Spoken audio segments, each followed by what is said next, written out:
So there. So there. So there. So there. Let me know your thoughts. So there. So there. So there. Let me know your thoughts. Why do you keep saying let us know your thoughts? Let me know your thoughts to me is a nice lead-in for So there. So there. Welcome to episode 38 of So There. I'm Gary Doyle. And I'm Tom Karamitis. Hi, Tom. It's good to see you again, Gary. Yes, good to see you again. A lot of people don't know this. They probably don't know. We should probably make a making of documentary of the pod sometime so people know how all the magic happens. But Tom and I are never in the same room since the pandemic. We are in separate, our respective homes, and we see each other on our little phones, on our screens, on our phones, and then have an elaborate audio setup. So it all through Tom Karamitis' masterful production abilities comes together. But we are seeing each other, but not really. One of the nicer things about the pandemic is not having to actually see each other in person anymore.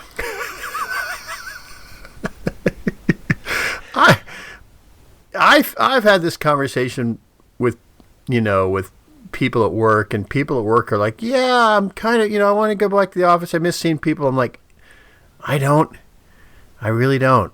I mean, I like the people I work with generally. They're good people. I like them, most of them, but I don't really want to go to work. I don't need to see them. I'm fine seeing them on Zoom and talking to them on Zoom. And I go back and forth on that as well. For me, I feel like the days go faster when there was a commute involved. Really? Yeah, a little bit. Plus, there's built-in exercise. I get a walk to and from the train. Yeah. There's a nice break in the day when you can go out and get a sandwich or something. Although I know Gary Doyle never buys his lunch. He always brown bags it.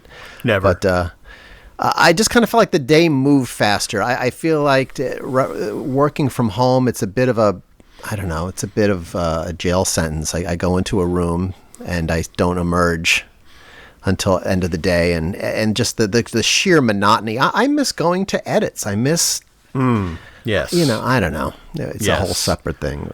That is the one aspect of my job that I miss from the pandemic is production, without a doubt. Editing, shooting, working with directors, working with production people to make something. That is definitely free lunches. Something I miss. Free lunches, and I find I miss traveling in a weird way. I don't want to travel all the time, and I didn't travel all the time pre-pandemic. But it's nice to every now and then travel. It's nice to go somewhere. It's nice to, somebody makes your own bed every day. What's not to like about that? Oh yeah, no, absolutely. It was. Let's face it. That was the reward I always felt for doing a good job at work, and you come up with a good idea, and the client likes it, wants to make it. So your reward was to actually go out and make it, and So a lot of for me, a lot of the fun aspects of the job are kind of gone. And admittedly, working from home, there's a lot of convenience. You spend less money, obviously, so that's all good. Right. But I don't know. I when this whole thing started, and we're going to be working from home for a while, I was kind of excited because, as we've discussed many times, commuting is a pain in the butt. Especially when the weather's lousy. But no, I'm with you. I don't know. Virtual production, and our industry has adapted incredibly well to virtual production, but it is not easy, and I find it just is really frustrating. I wouldn't know. I've had no shoot since the pandemic. I've had any production I've had no live action shooting. I've had graphics jobs, or using stock footage, or re-edits, a lot of that, but never any actual shooting.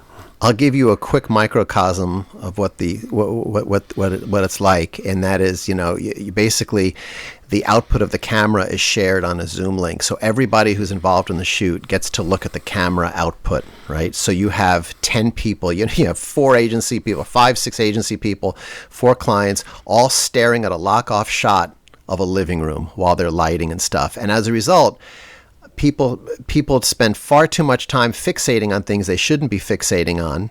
And it ends up, you get like, on a real shoot, people would be milling about. They'd be going to the craft service table. They'd be having side conversations. But I feel like people feel a need to contribute in some way. So you'll end up getting comments like, that lamp in the background, just wondering if we have anything else to look at. And, it becomes just a lot of, I don't know, virtual navel gazing to me. What's that? No, go ahead.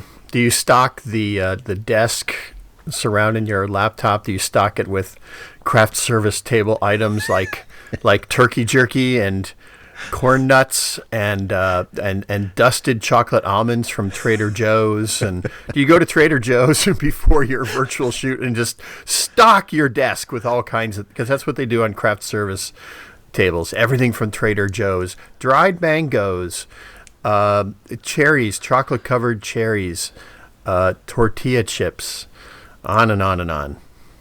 No, I don't. That's a good idea. I feel like though my greatest potential nightmare on a virtual shoot is if you're shooting in Australia and have to do like 7 days in a row of all-nighters because of the time difference. Yeah. Odd how craft service tables. Another odd thing about craft service tables is they usually have a big bowl of vitamin supplements. Like there's all kinds of, every kind of vitamin supplement you've ever heard of, and some you've never heard of because they're big in Los Angeles, like shark kelp, or in these pills that craft service tables have, and and those little packets make it from shoot to shoot and shoot to shoot and never get opened. Did you hear that?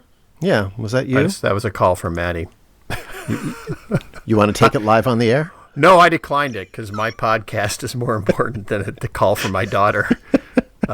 She'll be listening, so she'll be happy to hear that. I remember one time at a craft service table, I've done this more than once. So I will take some random pills like Echinacea X complex and seaweed. So I'll take a handful of these pills and put them in a cup, and I'll hand them to somebody, and I'll say, "Take these," and they'll go, "What are they?" And I'll go, "Just take them." And it's kind of a test. And, more often than not, they do take them. And then I tell them, you just had, vitamin D14. It's an updated version of a 1960s psychedelic drug party, where they had bowls of pills of different colors and you didn't know.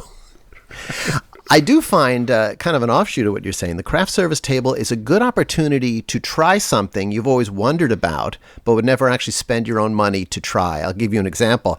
I remember seeing bottles of coconut water.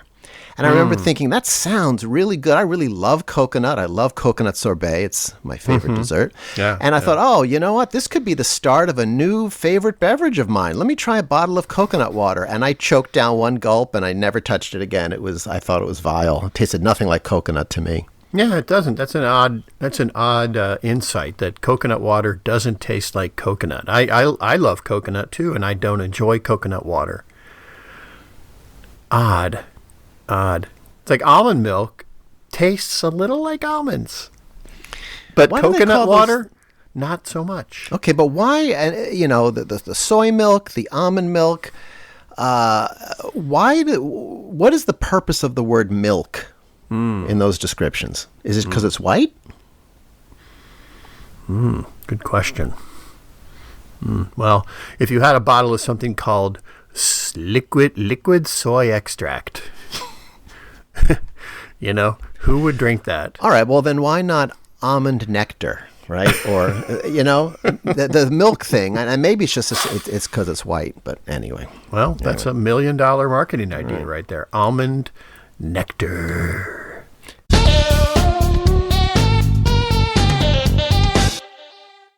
speaking of marketing, I wanted to make a real quick observation. I'm a big fan of of a lot of the work that Progressive does. I think their campaigns are very funny, and we've discussed them a few times.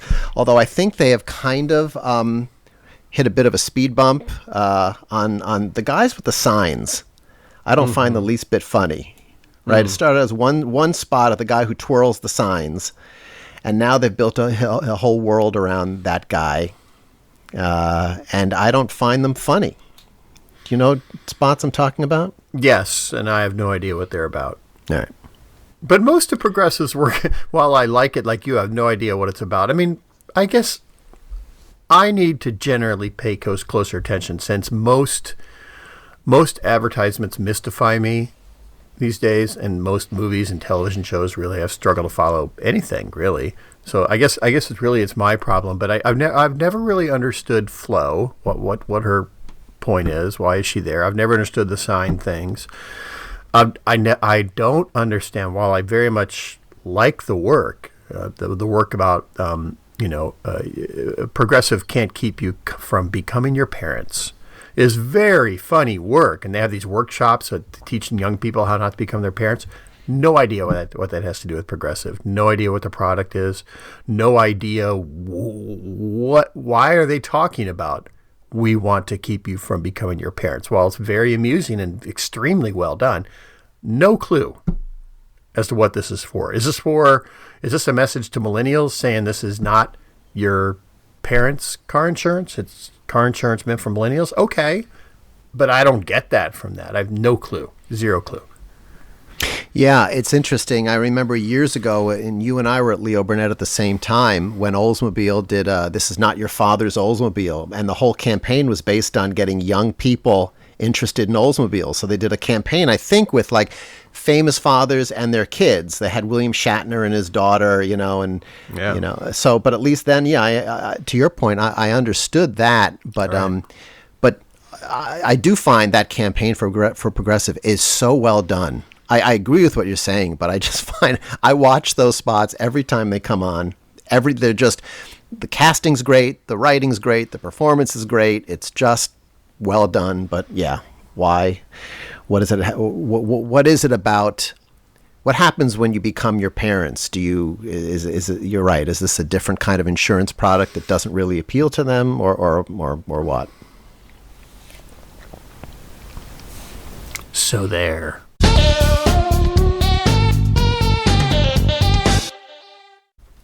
And now, Tom, we'd like to introduce a segment we like to call I Decree.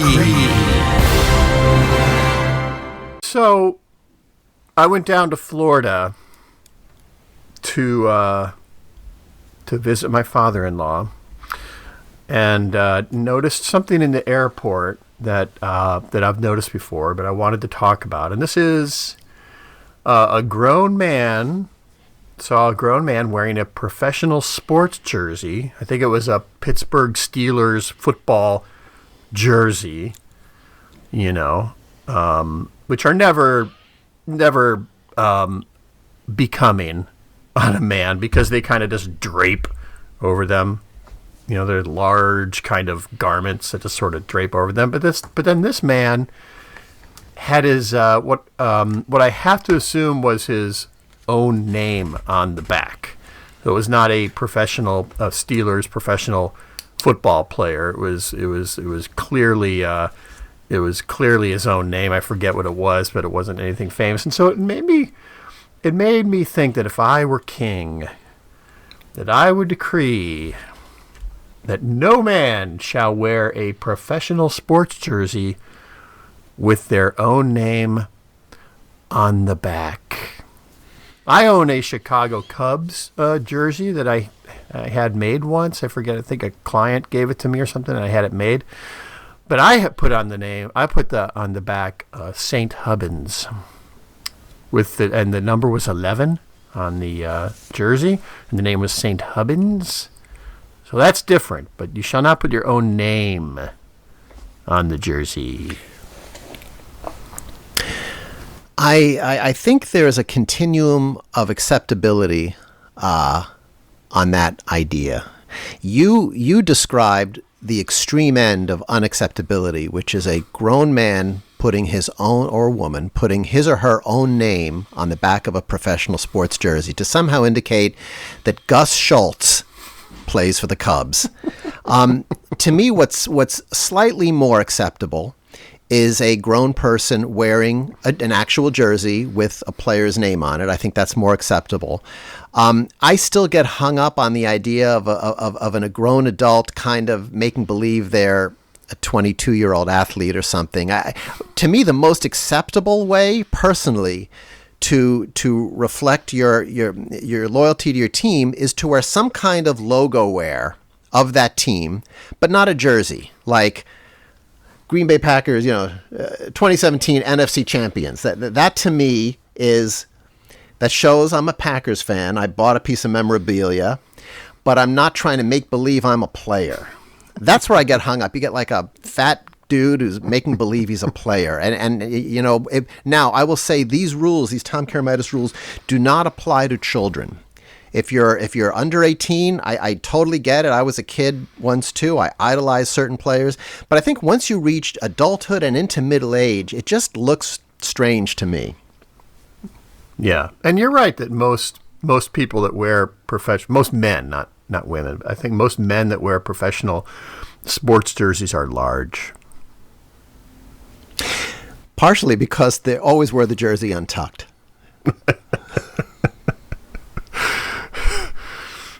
Nobody wears jerseys tucked in. Except the players during the game. Interesting. If they're really paying homage to the players by wearing their jersey, why wouldn't they tuck them in like the players do? I believe that's a penalty in any league if their jerseys are not tucked in. Yeah. And why stop there? Why not put that kind of black stuff under your eyes? Why not wear cleats to the game? I always thought it was funny, adults who will bring a baseball glove to the game. Oh, I've done that.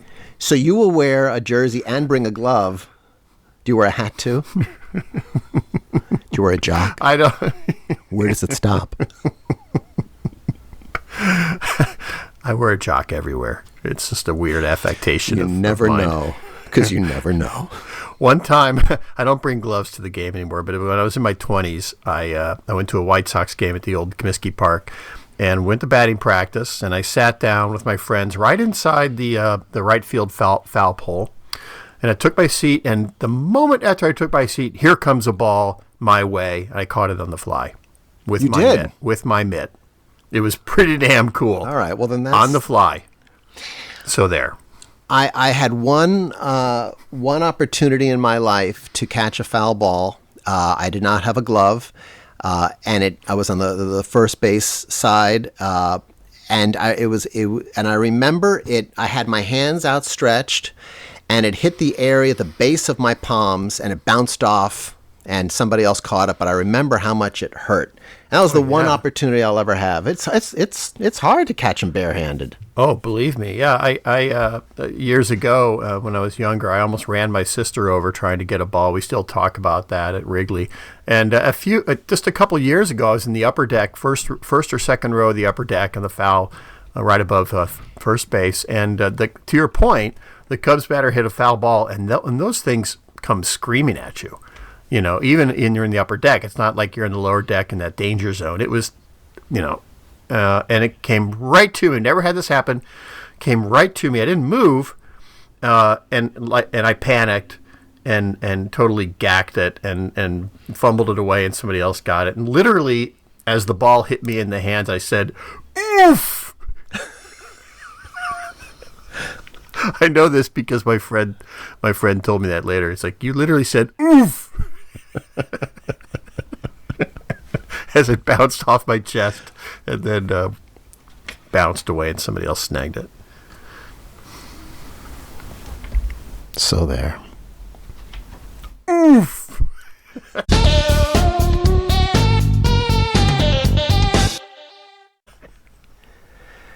All right, so I was out for my walk the other day, and I know recently we talked about people putting strange signs outside their houses, like, like whatever, happiness lives here, or, love, or whatever, Hate has no home here. Yes, exactly. But I saw kind of an extension of that idea, which, and it was really puzzling to me, and that's the people who set up kind of bizarre tableaus in their front yard somewhere, I remember the old days of the show Family Feud, when they'd introduce the families. They'd have them set up in some kind of weird still life, like a Norman Rockwell-ish arrangement. And it kind of reminded me of that. I went by a house in our neighborhood the other day, and they had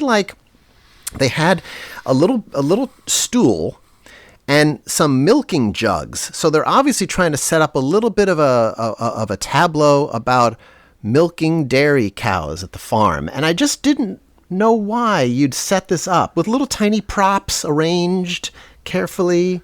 What? Is this in somebody's front yard? Yeah. Well, What? Yeah. Well, people will put sometimes a little, like at Christmas time, you'll see it all the time, a little sleigh or whatever. You set up a little scene, and I get that, part of your holiday decorations. And sometimes I'll see, religious items, set up, but this guy had kind of a little bit of a life on the farm, still life set up for the neighbors. And I don't really, I guess, and maybe some of our listeners can write in, it's so there at yahoo.com, but I don't really understand how if you're going to do that, how do you decide what kind of scene you want to set up? Like, that this was like a little bucolic kind of farm thing. Could you also do something where it's, 50s greaser on his motorcycle? I mean, where do you draw the line? Does it just anything that comes to mind, you're going to set up, and how long do you keep it up? Is it forever? You obviously haven't seen this. I know you live in a very exclusive gated community, right? So no one can get in or walk around your neighborhood. But in my neighborhood, I see this sort of thing. It's figuratively gated. Let's just be clear, not literally. We don't literally have a gate, but yes, figuratively, for sure, yes. And what you're talking about would not fly in our neighborhood. Although there is a house just down the street I call the Cracker Barrel house, because their front lawn is filled with things that look like they got from a Cracker Barrel. The stores at Cracker Barrel, the company store. So they have they've got a sign, one of those little arrow signs pointing to a tree, nailed to the tree. It says the beach is this way, and Chicago's that way, and the gazebo's that way. And they got that, and they've got a garden gnome, and they've got those little twirly flowers that are that spin in the wind, and it's like they went into a Cracker Barrel and just bought out the Cracker Barrel, and they populated their front yard with that stuff. But generally, yeah, the tableau you're talking about does not fly on the North Shore. Well, it's actually, and you make a good point, it's actually an extension to me of what a lot of people have started doing on their front porches, and we've talked about it, kind of going all Mayberry on the front porch, the rocking chairs, and then maybe there's a little side table between the rocking chairs, and then you can have, there's a vase or something, and there's a wind chime. So you set up your little scene on the porch, but some people now want to extend it into the front yard, right? So do those stories now have to relate to each other? Does the front yard tableau have to somehow relate to the, I don't know. Yeah. You know what? And that's one nice thing about the pandemic. I never noticed these things before because I really never went for long reflective walks in my neighborhood like I do now. You probably also like about the pandemic that it allows you to interact even less with your neighbors. Truth be told, yes. Tom Karamitis, there's a song from a Simon and Garfunkel song that goes, I don't believe in friendships. Friendship causes pain. It always makes you think of Tom Karamitis. It's laughter and it's loving I disdain. Is that from the song? Yes, that's the next line. I am a rock, I am an island.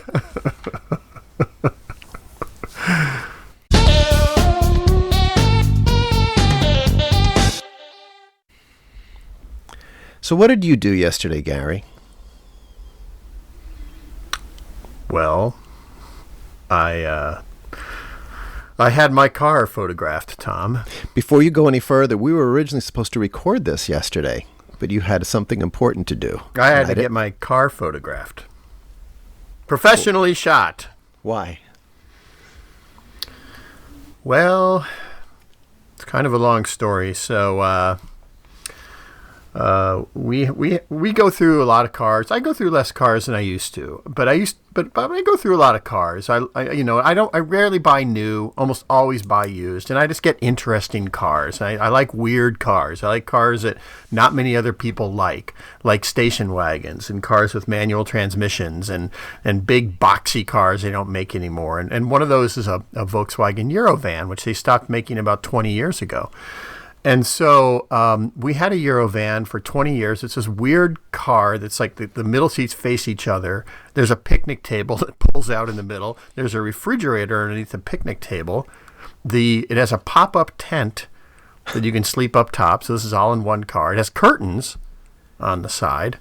So it's just one of these weird cars. And so that car got in a wreck and it got totaled. Everyone was fine, but the car was totaled. So we got another car. And we decided to get another Eurovan because they just don't make cars like that anymore. It's a unicorn. So you bought another 20-year-old Eurovan? Yes. So this is a Volkswagen, right?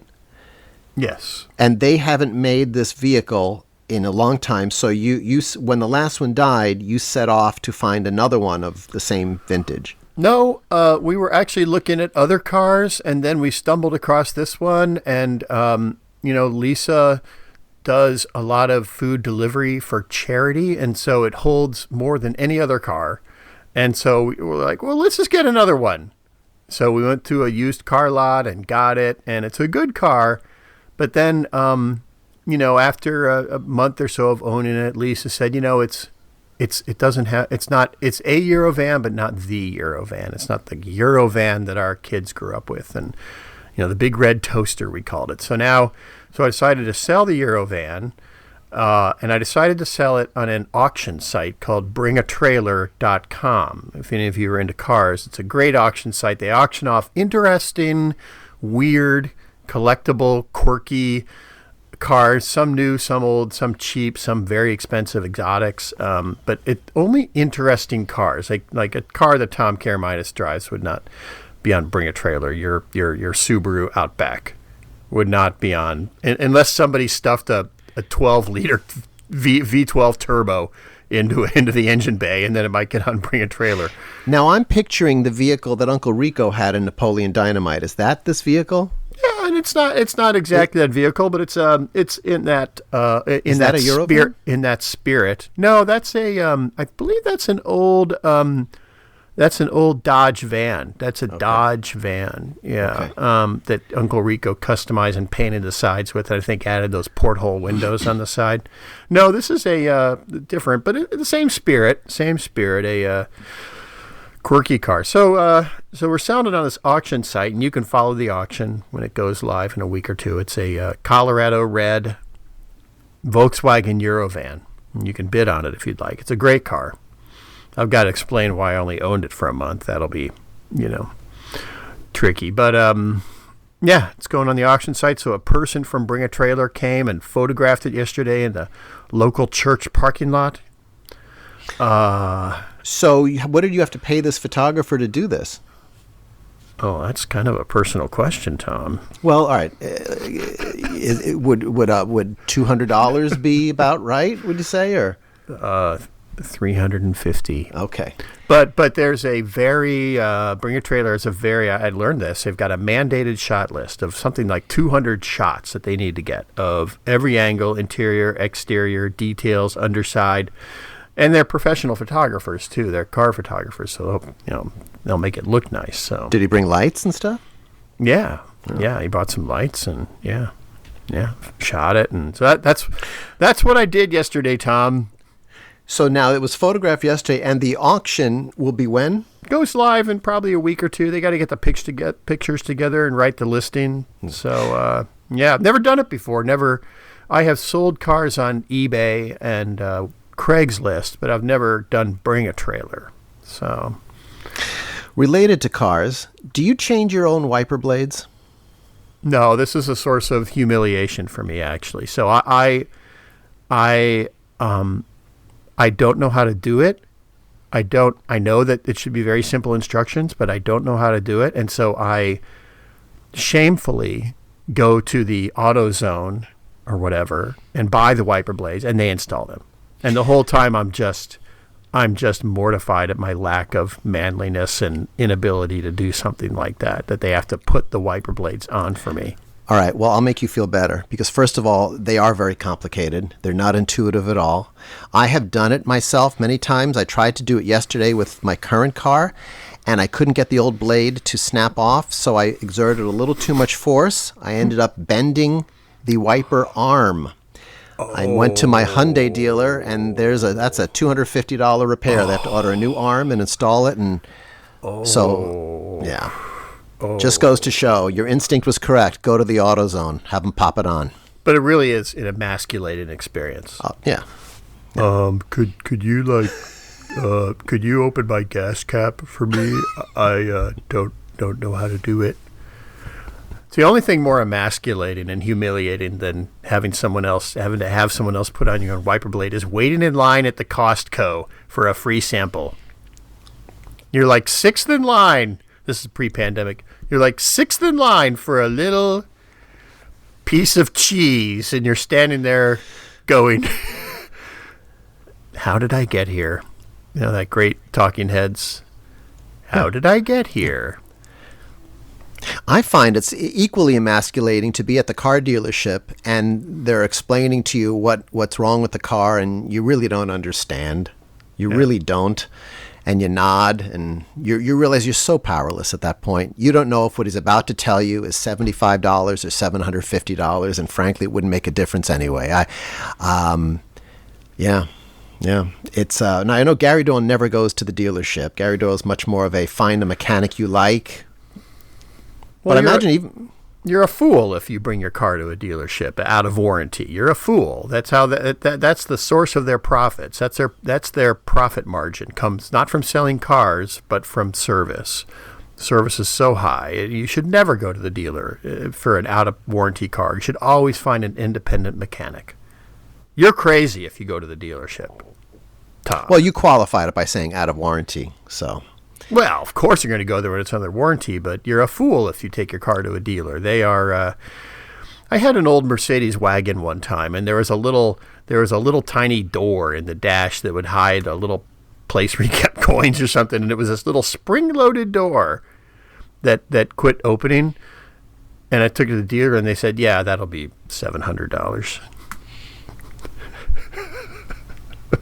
Yeah, well, I had that real quickly recently on Alexa's car. I took it to a place. It was making a terrible noise. I thought it just needed a new muffler, and they said the whole exhaust system was shot, and they gave me an estimate for $2,500.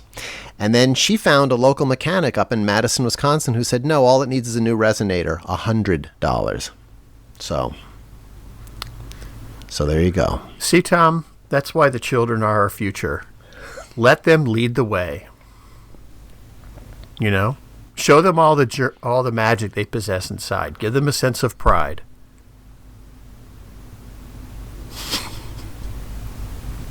I remember long ago, never walk in anyone's shadow.